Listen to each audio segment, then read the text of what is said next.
안녕하세요. 일산 금화입니다. 반갑습니다, 여러분. 오늘은 제가 삼재에 대해서 안내 말씀 드리려고 합니다. 신축년도 얼마 남지 않았죠? 2022년도 이민년이죠? 검은 호랑이 해 들어오는 삼재이신 분들이 계세요.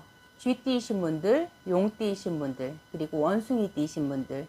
이분들은 내년도에 삼재가 들어오죠. 삼재에 대해서 여러분들 많이들 알고 계실 거예요. 그렇지만 제가 다시 한번 말씀을 드릴게요.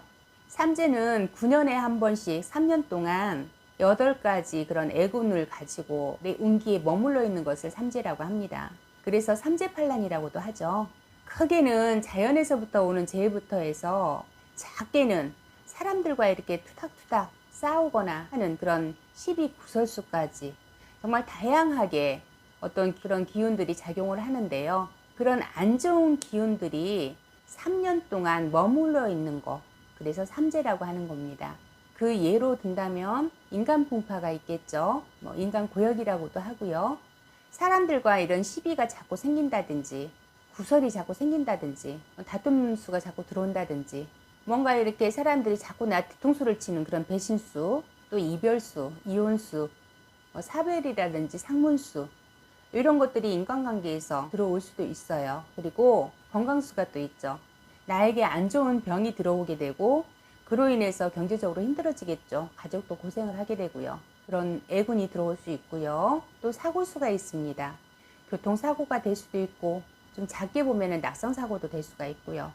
천재지변으로 인한 사고가 될 수도 있고 자연재해로 인해서 갑자기 생각지도 않게 다치거나 사고를 당하는 일이 생기기도 하고요. 그리고 또 관질수가 있습니다. 내가 휘말리지 않아도 되는데 나는 그냥 그 자리에 있기만 했는데, 아니면은 내가 하지도 않은 일에 엉뚱하고 억울하게 그렇게 엮여서 경찰서에 가서 조사를 받는다든지 이렇게 경찰서를 들락거리는 그런 일들이 생겨날 수가 있고, 아니면은 송사에 걸릴 수도 있고요.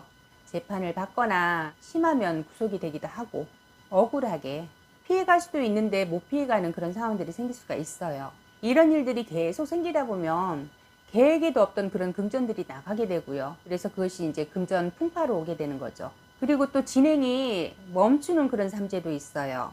이렇게 몸을 다치거나 사고를 당하는 일도 없고 하는 일도 잘 되는데 갑자기 하던 일이 딱 멈추는, 딱 막히는 그런 상황이 될 수도 있어요. 그것도 역시 삼재의 그런 영향을 받아서 그런 상황이 될 수도 있고, 어쨌든 운이 막혔다고 이야기하죠. 내가 하는 일들이 90% 이상 진행이 되고 성사가 되어 있어요. 이미 마무리만 하면 돼요. 그런 일들이 하루아침에 틀어져서 손해를 보게 되거나, 인간의 배신으로 인한 어떤 사기수에 걸려서 손해를 보게 되거나, 이렇게 나쁜 운이 하나만 오는 게 아니라 이렇게 겹쳐서 들어오는 그런 풍파가 크게 작용하는 운이 삼재에 들어오는 팔란이라고 합니다. 그뿐만이 아니라 내 성격이 예민해져요. 그래서 필요 이상으로 화를 낸다던가 짜증을 부리는 그런 일들이 많아져서 주변 사람들, 가족이라든가 직장 동료라든가 친구관계라든가 이런 관계에서 오해가 생겨요. 그로 인해서 손해를 보게 되거나, 이렇게 작은 그런 풍파들도 연이어서 올 수가 있거든요. 물론 삼재라고 해서 다 안 좋은 삼재만 있는 건 아니에요. 복삼재라고 해서 하는 일들이 잘 풀리는 그런 삼재도 있습니다. 그런데 이 좋은 삼재라 해도, 복삼재라 해도 이 삼재의 기간에는 이 좋은 일이 있으면은 안 좋은 것이 꼭 따라들어요. 그래서 잃는 것이 생기는 수가 있는 그런 삼재거든요. 예를 든다면 사업이 잘 돼서 금전을 내가 많이 벌었어요. 금전운은 너무 좋아요. 그런데 생각지도 않았던 사람이 나를 배신을 해. 사기를 당해.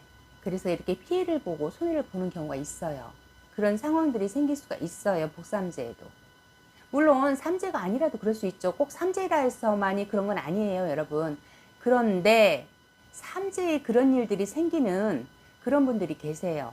내 운기가 2022년 이민년에 들어오는 그런 기운과 충이 된다거나 파가 된다거나 해가 된다거나, 그럴 때는 금전으로 힘들 수가 있고요. 건강으로 힘들 수가 있고요. 사람으로 힘들 수가 있고요. 사고로 힘들 수가 있고요.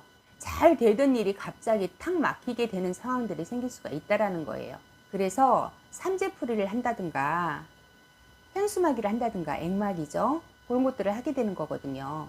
그럼 언제부터 그거를 하느냐? 동지에 새로운 기운들이 작용을 한다라고 여러분들 많이 들어보셨을 거예요. 그래서 새로운 운이 들어오고 지난 운이 빠져나가는 시기, 운기가 이렇게 바뀌는 그런 동지를 기점으로 해서 음력 정월 보름이죠. 그 전에 하시기를 권해드리는 거예요. 물론 그 시기가 아니더라도 그 시기 지나서라도 하실 수 있어요. 못하는 건 아니에요. 언제 해도 상관은 없습니다. 내가 그 기간일 때, 삼지 기간일 때는. 그러나 정초에 이런 기운들이 바뀔 때 안 좋은 건 다 털어버리고 새로운 기운 받으시라는 그런 의미에서 시기를 이렇게 정해드리는 거거든요. 안 좋은 기운이 발동하기 전에 하시라는 얘기예요. 그 안 좋은 기운이 일찍 들어올 수가 있기 때문에 미리 예방을 좀 하시고 가시라.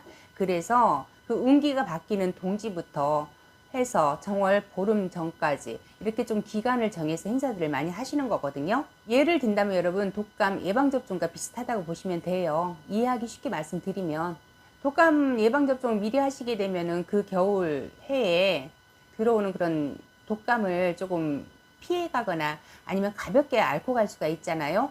같은 맥락, 같은 개념으로 보시면 될 것 같아요. 그래서 여러분들 예방접종 받을 때 겨울 되기 전에 초가을에 접종을 맞는다든가 많이들 그러시잖아요. 한참 겨울에 맞는 것보다 겨울이 시작되기 전에 맞잖아요. 같은 개념으로 이해하시면 편하실 것 같아요. 물론 삼재풀이를 하거나 이렇게 액풀이를 하거나 현수막이를 했다고 해서 여러분들 그 안 좋은 기운들이 100%다 없어지는 건 아니에요. 독감 예방접종처럼 가볍게 앓고 가거나 아니면 이렇게 스쳐가는 흔적은 남을 수가 있거든요. 가볍게 가시란 얘기예요. 힘들게 가지 마시고. 그러니 그 부분 여러분들이 조금 참고하시고, 어쨌든 간에 복삼제라 해도 이렇게 따라들은 내군들은 분명하게 있어요, 여러분. 그러니까 그런 안 좋은 기운들 다 걷어내시고, 그리고 또 정말 안 좋은 그런 악삼제이신 분들도 마찬가지고요. 그렇게 해서 내 운을 조금 보강해가고 예방해가는 그런 행사 중에 하나가 바로 삼재풀입니다. 현수막이고요. 뭐 삼재가 아니신 분들 같은 경우에 현수막이라든지 액막이로 미리 막아 가시는 거거든요. 그래서 별상신당에서도 여러분 단체로 이렇게 진행을 하고 있습니다. 접수를 지금 받고 있고요. 개인적으로 하게 되면 비용적인 부분이 조금 크게 들어가잖아요. 그래서 이렇게 단체로 하게 되면 여러분들이 적은 금액으로 삼재풀이를 하실 수가 있고 또 행수막이, 액막이를 하실 수가 있으니까 이 기간에 꼭 하시고 가시기를 권해드릴게요. 자세한 설명은 신청하시면은 제가 그때 말씀드리도록 할게요. 네, 오늘은 제가 여기까지 말씀을 드리고 삼재가 이러이러한 것들이 있다라는 거 한 번 더 말씀드렸고요. 그래서 이렇게 삼재풀이라든가 현수막이, 액막이라든가 이런 거를 왜 해야 되는지에 대해서 제가 설명을 좀 드렸어요. 그 부분 참고하셔서 여러분 접수하실 분들은 상담 전화로 문자를 주시거나 카톡으로 톡을 주시거나 아니면 전화 주시거나 이렇게 해서 안내 받아보시기를 권해드립니다. 네, 날씨가 많이 추워졌습니다. 여러분 건강하게 보내시고요. 저는 다음 시간에 다시 또 인사드리도록 하겠습니다. 감사합니다. 구독 좋아요 눌러주세요.